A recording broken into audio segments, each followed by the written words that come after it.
अगर आप एक फ्रीलांसर हैं, इंडिविजुअल की तरह काम कर रहे हैं या फिर एक एजेंसी हैं, दोनों ही केस में जो भी टैक्सेशन इम्प्लीकेशंस आप पे हैं, बेसिक लेवल पे जो अंडरस्टैंडिंग आपको होनी चाहिए एज अ फ्रीलांसर, एजेंसी और इंडिविजुअल, वो डाउट्स आपके इस वीडियो को देख के क्लियर हो जाएंगे। बहुत बेसिक इन्फॉर्मेशन मैं शेयर करने जा रहा हूँ आपसे। देखिए, सबसे पहला डाउट लोगों को आता है कि सर हम इनकम टैक्स तो पे कर ही रहे हैं, जीएसटी की क्या ज़रूरत है। तो देखिए, इंडिया में जो टैक्स स्ट्रक्चर है वो डिवाइडेड है दो पार्ट्स में। पहला डायरेक्ट टैक्सेस है, दूसरा इनडायरेक्ट टैक्सेस है। जो डायरेक्ट टैक्सेस हैं उसमें इनकम टैक्स फॉल करता है, इनडायरेक्ट टैक्सेस में जीएसटी।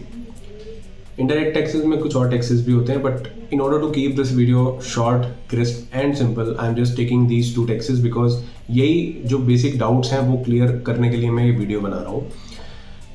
मैं वापस आ रहा हूँ इनकम टैक्स पे। इनकम टैक्स एक ऐसा टैक्स है जो आपको डायरेक्टली आप जो इनकम अर्न कर रहे हैं एज अ फ्रीलांसर, एजेंसी या इंडिविजुअल, उस पर आपको पे करना होता है। जो आपकी इनकम है उस पर आपको पे करना होता है। सपोज आपकी 10 लाख की इनकम है तो 10 लाख पे जो इनकम टैक्स लगेगा वो आपके स्लैब के हिसाब से लगेगा। अगर आप इंडिविजुअल हैं, स्लैब्स दो तरह के हैं, एक ओल्ड रिजीम है, एक न्यू रिजीम है। वो हम किसी और वीडियो में डिस्कस करेंगे। आप आई बटन पे क्लिक करेंगे तो एक पुराना वीडियो है हमारा, आप उसमें रेफर कर सकते हैं कि क्या है ओल्ड और न्यू रिजीम। तो मैं वापस आ रहा हूँ। इनकम टैक्स इंडिविजुअल पे लगता है तो स्लैब के हिसाब से, कंपनी या एलएलपी पे लगता है, या OPC, private limited, limited liability partnership, agency है, रजिस्टर कर रखा है आपने, तो आपको 25% लगेगा अगर आप प्राइवेट लिमिटेड या ओपीसी हैं, और 30% लगेगा अगर आप एक एलएलपी हैं। ये इनकम टैक्स की बात कर रहा हूँ। प्राइवेट लिमिटेड, एलएलपी, ओपीसी, इनके केसेस में स्लैब का कोई सिस्टम नहीं है, जबकि इंडिविजुअल के केस में स्लैब के हिसाब से टैक्स कैलकुलेट होता है। कुछ डिडक्शंस हैं कंपनीज के केस में, जो आप एम्प्लॉयज़ को सैलरी दे रहे हैं, स्टाफ को, जो भी आपके खर्चे हैं वो आपको डिडक्शंस मिलती हैं। इंडिविजुअल केस में भी आप वो ले सकते हैं, लेकिन जो सबसे इम्पॉर्टेंट चीज़ है वो ये है कि जो पर्सनल डिडक्शंस होती हैं, जैसे होम लोन है, या आपने सपोज होम लोन का जैसे इंटरेस्ट है वो एटीसी में आपको डिडक्शन मिलती है, या आपने अगर एलआईसी वगैरह कुछ किया है उसके आपको एटीसी में डिडक्शन मिलता है, जबकि कंपनी को ये डिडक्शंस नहीं मिलते। अगेन, कंपनी के अगर आप डायरेक्टर हैं तो एज एन इंडिविजुअल डायरेक्टर आपको क्या डिडक्शंस मिल सकती हैं वो एक सेपरेट डिस्कशन है, वो हम यहाँ पे कंफ्यूज नहीं करेंगे आपको। बट मैं आपको फॉर डिस्कशन पर्पस बता रहा हूँ कि किस तरह से आप क्लेम करते हैं। I am not getting into details कि कैसे डिडक्शंस मिलनी है, कैसे लेनी है। अगेन, ये पूरी हमारी एक सीरीज चलेगी जिसमें मैं स्टेप बाय स्टेप ऐड करता रहूँगा आगे लेवल के हिसाब से। ये बेसिक लेवल की डिस्कशन है अभी फिलहाल। तो इनकम टैक्स का मैंने आपको एक हाई लेवल आइडिया दिया। अब मैं एक एग्जाम्पल के थ्रू आपको बताता हूँ। आपकी इनकम 10 लाख है, जैसे मैंने पहले एग्जाम्पल लिया। इस केस में अगर आप सर्विस प्रोवाइडर फ्रीलांसर हैं और आपकी जो ट्रांजैक्शंस हैं वो इंडिया में ही आप कर रहे हैं, तो उस केस में आपको जीएसटी रजिस्ट्रेशन की नीड नहीं पड़ेगी। बट अगर इंडिया के बाहर आप कर रहे हैं उस केस में आपको जीएसटी एक्सपोर्ट ऑफ सर्विस की तरह रिपोर्ट करना चाहिए, जीएसटी रजिस्ट्रेशन लेना चाहिए। रिकमेंडेड यही रहता है, बाद में कोई इशू ना हो इसलिए मैं आपको सजेस्ट कर रहा हूँ। दूसरा, अगर आपका टर्नओवर 20 लाख क्रॉस कर गया है तो फिर तो आपके लिए मैंडेटरी है ही वैसे ही जीएसटी लेना।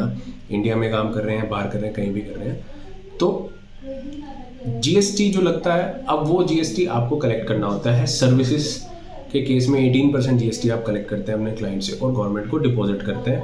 जो आपने खर्चे किए हैं, पीछे जीएसटी पे किया है, सपोज गूगल एड्स के लिए, फेसबुक एड्स के लिए, किसी भी और चीज़ के लिए, उसका आपको क्रेडिट मिल सकता है, प्रोवाइडेड कि वो आपने जो एक्सपेंस किया है वो इन सर्विसेज को इनकर करने या इनसे रिलेटेड ही आपने किया हो तो आप अवेल कर सकते हैं।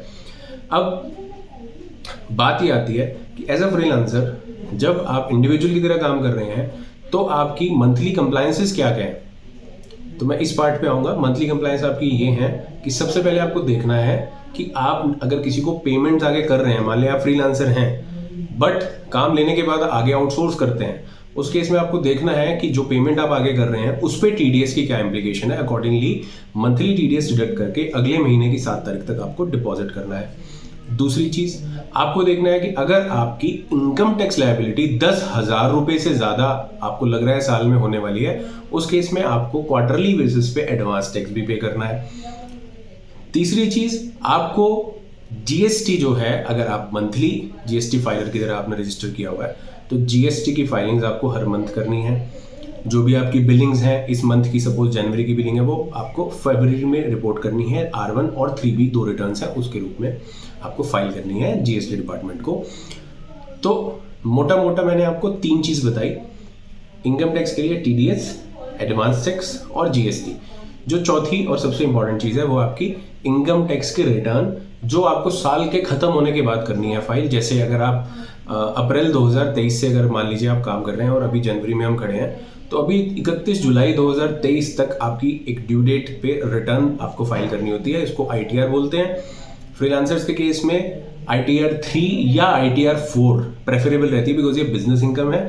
ITR 1, 2 आपके लिए इसलिए नहीं है because that is not something which is related to a business scenario, because ITR 1 में सैलरीड एम्प्लॉयज के लिए है, 2 other sources salaried employee, multiple house property है, तो आपके लिए ITR 3 और 4 प्रेफरेबल है। ये बहुत मैंने जैसा बोला था, ये मैं बेसिक वीडियो आपके लिए 5 मिनट की क्विक टिप आपसे शेयर करिए। कोई डाउट है, कोई इशू है, आप मेरे को कभी भी रीच आउट कर सकते हैं। अगर आप ये वीडियो YouTube पे देख रहे हैं तो आप कमेंट डाल सकते हैं, और अगर आप LinkedIn पे या किसी और सोशल मीडिया प्लेटफॉर्म पे देख रहे हैं तो भी आप नीचे कमेंट सेक्शन में मेंशन करके, या फिर जो नंबर नीचे दिया गया है उस पर आप रीच आउट कर सकते हैं फॉर एनी क्लैरिफिकेशंस। और happy Republic Day to all of you. जय हिंद।